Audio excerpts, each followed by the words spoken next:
Baik, terima kasih Mas Moderator, Bang Didin. Bismillah. Assalamualaikum warahmatullahi wabarakatuh. Selamat sore, salam sehat, salam sejahtera untuk kita semua. Yang saya hormati Ketua Harian yang kita banggakan, Pak Sueli Husein Datuk Mudo. Kemudian Bapak Ibu Ketua DPW se-Indonesia, Bapak Ibu Ketua DPD yang hadir pada hari ini, dan Bapak Ibu pengurus dan anggota Lemtari baik di DPP maupun di DPD. Mas Wawan, minta tolong Mas paparan saya Mas. Untuk merespon pertanyaan, tanggapan, dan aspirasi dari Bapak Ibu, izinkan saya memaparkan beberapa arah kebijakan strategis Lemtari ke depan. Dan ini mengkompilasi apa yang kemudian menjadi kritik, saran, kemudian usul yang tadi Bapak Ibu sampaikan. Saya izin ke podium, Datuk.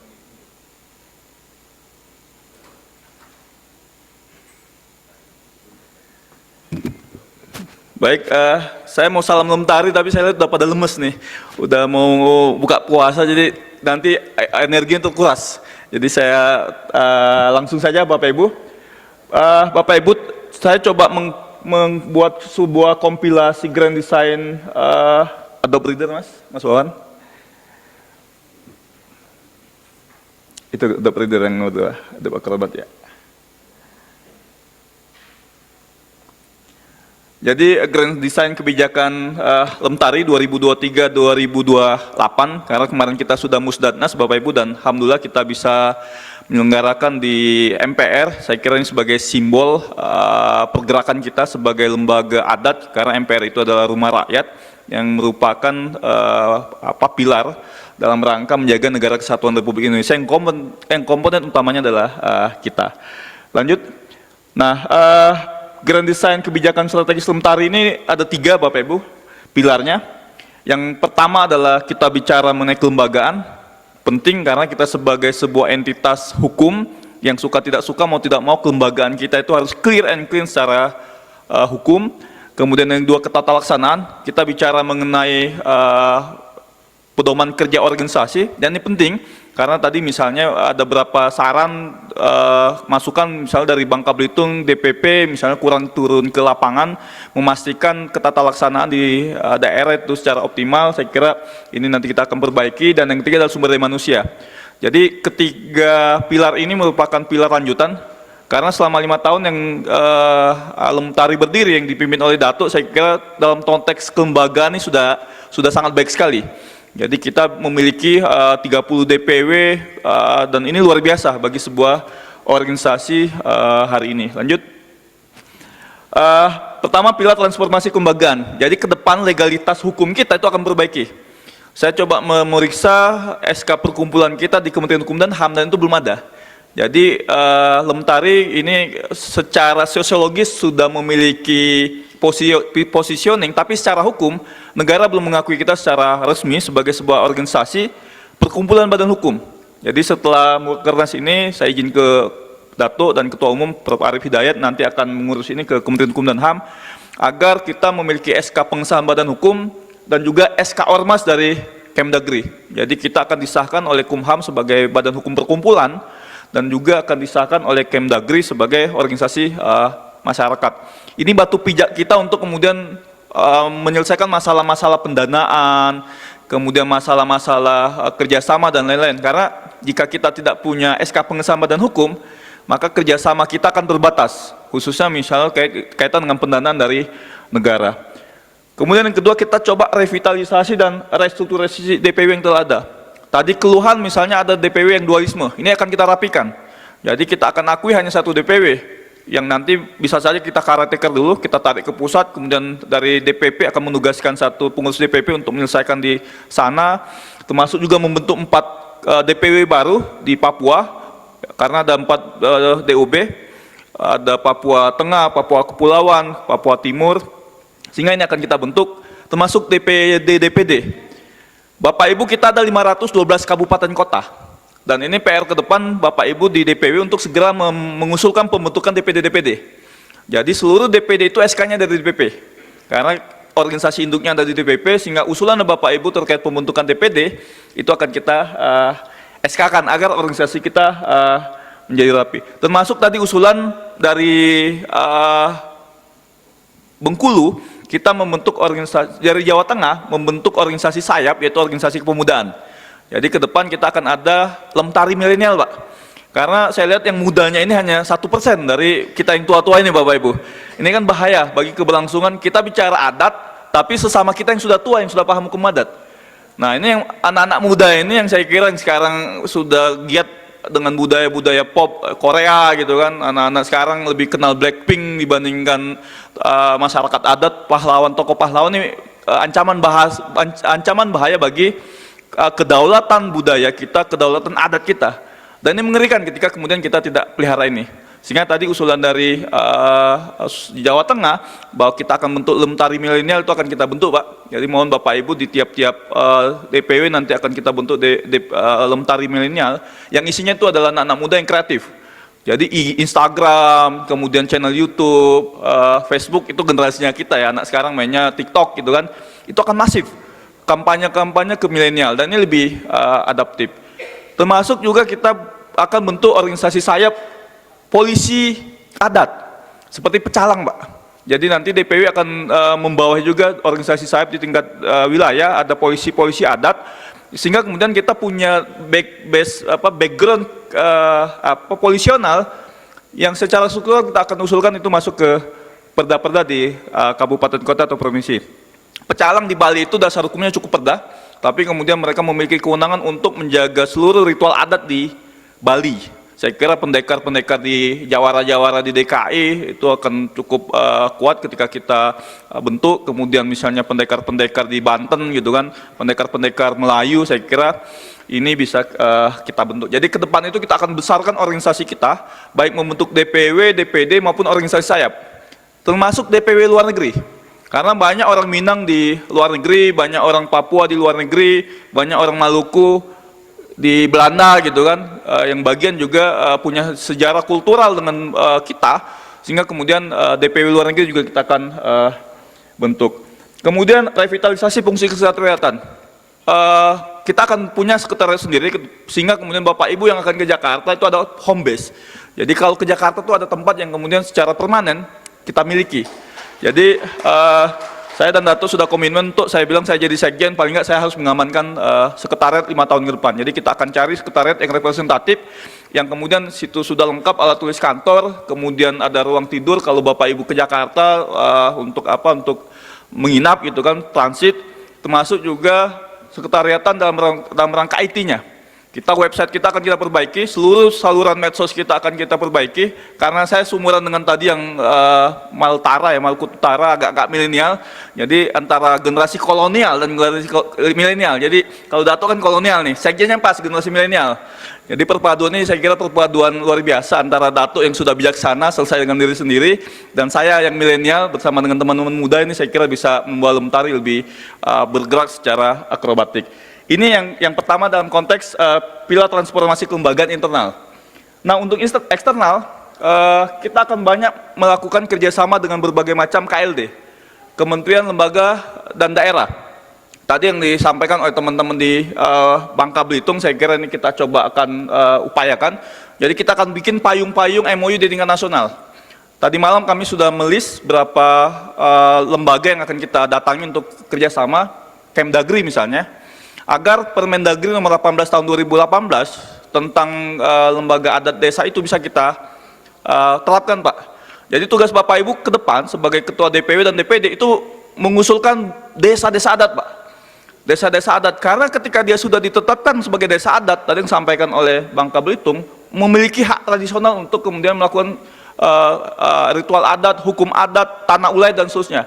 Jadi dasar hukumnya itu kalau kemudian kita bikin perda dulu, masyarakat adatnya terlalu berat, karena tingkat kabupaten kota butuh perjuangan politik di DPRD, kita mengupayakan desa-desa adat. Jadi desa-desa adat kita bentuk, bahkan desa adat Pancasila misalnya. Dan MK saya kira sangat senang ketika kemudian ada desa-desa adat Pancasila, karena ini bagian dari spiritnya Mahkamah Konstitusi. Kita akan ajak MK untuk kemudian membantu kita membentuk desa-desa adat basis Pancasila. Jadi itu kaitan dengan pertama, kerjasama, termasuk kerjasama dengan Polri misalnya, karena kita akan bentuk polisi adat, kerjasama dengan Kejaksaan, Mahkamah Agung, kaitan dengan restoratif justice, kerjasama dengan KLHK, tadi dari sengketa tenurial, saya kira ini dari Sumatera Utara, tidak hanya Sumatera Utara Pak, Sumatera Selatan pun banyak, antara PTPN dengan rakyat itu luar biasa konfliknya. Jadi ke depan kita akan coba, kalaupun akhirnya rakyat itu harus kemudian bersengketa di pengadilan, kita akan siapkan LBH-nya. Jadi lembaga bantuan hukum agar hak rakyat terhadap tanah ulayatnya ketika bersengketa dengan perusahaan-perusahaan itu kita bantu dengan kemudian ada lembaga bantuan hukum yang secara pro bono sukarela membantu rakyat untuk mendapatkan hak ulayatnya. Jadi ke depan kita akan juga bentuk lembaga bantuan hukum, jika pun ada kita akan revitalisasi. Kemudian yang kedua, ketika bicara eksternal akan kolaborasi dengan pemangku kepentingan terkait indigenous people. Bapak Ibu, PBB itu mengakui adanya indigenous people, masyarakat adat. Nah ini ke depan kita akan buka keran-keran itu, termasuk kayaknya Pak Nur Hamim dan Datuk sempat juga menunjukkan sebuah undangan di salah satu negara, mengundang Lemtari secara resmi melalui Kedutaan Besar Republik Indonesia di Chili untuk mengundang kita bicara mengenai masyarakat adat Indonesia di Chili. Dan ini bagian dari promosi kita, eksistensi masyarakat adat kita di tingkat dunia. Kemudian pengakuan dan pengukuhan ini keberadaan masyarakat hukum adat Bapak Ibu. Jadi kita akan bantu Bapak Ibu memperjuangkan perdata di daerah agar ini diakui. Tadi misalnya saya bicara dengan Mas Safiuddin, beliau Ketua DPRD di Tuban, akan melibatkan. Jadi ketika membentuk perda itu akan kemudian melibatkan Lemtari. Jadi usulan dari Bangka Belitung lagi. Jadi nanti Datuk kita akan surati gubernur-gubernur Datuk, bupati wali kota seluruh Indonesia, ketika mereka menyusun perda yang terkait dengan posisi masyarakat adat, maka meminta mereka, memohon mereka agar kemudian melibatkan Lemtari dengan basis MOU dengan Kemdagri. Jadi kita akan Kemdagri dulu dengan Pak Tito, kita akan bikin MOU, kemudian berbasis surat itu kita akan surati seluruh gubernur dan bupati wali kota untuk melibatkan Lemtari, baik DPW maupun DPD, dalam rangka penyusunan produk di tingkat daerah. Kemudian sosialisasi dan edukasi publik. Tadi disampaikan juga oleh banyak Bapak Ibu dari DPW bahwa sekarang krisis kebudayaan, krisis adat itu mendera. Jadi bagaimana kita misalnya mengusung bahasa adat, bahasa lokal itu hidup lagi, kemudian pelajaran hukum adat, adat istiadat itu hidup lagi di sekolah-sekolah. Jadi ini nanti kita akan coba buat dalam rangka transparansi kelembagaan. Lanjut, Mas Wawan. Kemudian dalam konteks ketata laksanaan Bapak Ibu, ke depan kita akan rapikan struktur organisasi kita sehingga kemudian seluruh bisnis proses di Lemtari ini itu jelas tata kelolanya. Bicara surat menyurat, bicara proposal, bicara bagaimana kemudian pengukuhan, carry over, kemudian caretaker, kemudian bicara mengenai pembentukan DPW, termasuk syarat untuk menjadi ketua DPW, kita akan atur. Jadi kita berharap yang menjadi ketua DPW, DPD itu adalah orang-orang lokal. Jadi saya orang Palembang, misalnya gitu kan, nggak mungkin saya jadi ketua DKI, karena saya orang Sumatera Selatan, orang Palembang. Tidak punya nilai kultural, historik, adat istiadat dengan DKI misalnya. Nah ke depan kita akan rapikan hanya orang-orang lokal, yang kemudian menjadi ketua-ketua di DPW atau DPD. Kalau Dewan Penasehat dan Pembina silakan. Kita angkut tokoh-tokoh lokal, tapi kalau untuk menjadi tokoh-tokoh ketua DPW atau DPD itu kita kunci bahwa mereka harus memang menjadi adalah orang dari tokoh adat di sana. Termasuk tadi misalnya Dayak Bapak Ibu. Kita berharap Lemtari itu kemudian menjadikan kepala suku, ada 4 kepala suku tadi di Kaltim yang saya kira bisa kemudian menjadi entah pengurus di penasehat atau di Dewan Pembina. Jadi setiap kepala suku itu berkonfederasi di DPW. Jadi DPW itu isinya kepala suku di masing-masing di daerah. Sehingga kemudian kita punya keterikatan sosiologis Bapak Ibu. Karena isi Lemtari itu adalah orang-orang yang memiliki legal standing sebagai kepala suku di masing-masing daerah. Ini kita akan perbaiki struktur kaitan dengan tata laksana. Terakhir Bapak Ibu, masalah sumber daya manusia. Nah ini juga cukup penting. Jadi penguatan pemahaman dan penerapan hukum adat para anggota ini penting Bapak Ibu. Jadi tadi yang disampaikan oleh Bandung misalnya, kita baru tahu misalnya, walaupun Saya itu Bu dulu ketua Kulawarga Mahasiswa Sunda Bu di Semarang. Jadi di Undip itu ada kelompok-kelompok adat Bu. Saya ketua Kulawarga Mahasiswa Sunda. Walaupun saya orang Palembang. Karena kebetulan saya sekolah di Bogor. Nah, Bu, saya baru tahu mempelajari adat istiadat Sunda itu di Semarang. Nah, komunitas-komunitas ini kita bikin nih. Kulawarga mahasiswa Sunda, Melayu, kalau Riau udah banyak ya, Papua. Dan ini kita perkuat dengan pemahaman penerapan hukum adat. Kemudian penguatan ikut serta dan peran pengurus dan anggota Lemtari berbagai lini publik. Kita berharap Bapak Ibu, dari sekian banyak anggota Lemtari, pengurusnya ada yang kemudian jadi komisaris PTPN, ada yang kemudian jadi komisioner di Komnas HAM, ada yang kemudian jadi, kalau dia pegawai negeri, deputi di kementerian lembaga. Sehingga ketika dia jadi pejabat yang kita promosikan, ya di lini-lini publik, ini kekuatan Lemtari makin besar. Mas Nur Hamim misalnya, ketua KPU Riau, ya kita berharap kelak jadi ketua KPU RI gitu kan. Dengan ada intervensi dari Lemtari di situ, ikut menokohkan beliau. Datuk misalnya, kita inisiasi menjadi komisaris PTPN gitu kan, agar jadi penguasa sawit di Riau sana. Nah, harapan kita begitu. Jadi kita berkumpul di sini, ada kemudian gotong royong kita untuk membangun masing-masing personal di sini, sumber daya manusia dengan kekuatan yang sudah kita miliki. Nah, ini harapan kita ya. Jadi penguatan peran kita di lini publik itu harus kemudian kita mulai. Kemudian pendataan. Jadi kita mulai data Bapak Ibu. Ke depan kami akan menugaskan Bapak Ibu di DPW, DPD untuk mendata suku-suku apa saja di sana, berapa jumlah populasinya, agar kita punya data yang lengkap mengenai jenis suku, rumpun sukunya, termasuk berapa jumlah masyarakat adat di situ, sehingga kemudian Lemtari punya database yang menarik. Bahkan nomor nama, jenis kelamin, umur dan usia bisa kita gunakan. Kemudian ke depan kita akan bikin KTA Bapak Ibu. Jadi yang namanya anggota Lemtari itu memang kita akui kita memiliki kartu tanda anggota. Jadi kalau ada 70 masyarakat adat, 70 juta, ke depan kita akan berikan KTA. Jadi Bapak Ibu nanti setelah mendata itu kemudian kita berikan kartu tanda anggota agar kemudian dia secara resmi sebagai anggota Lemtari. Kemudian eksternal, jadi kita berupaya penguatan pemahaman dan penerapan hukum adat kepada masyarakat luas. Kemudian penciptaan kader-kader muda masyarakat adat, tadi sudah disampaikan juga. Kemudian perluasan jumlah SDM anggota Lemtari, termasuk perekrutan tokoh-tokoh nasional Bapak Ibu.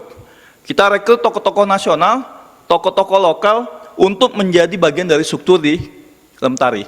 Agar kita punya kekuatan kultural, termasuk juga kekuatan struktural Bapak Ibu.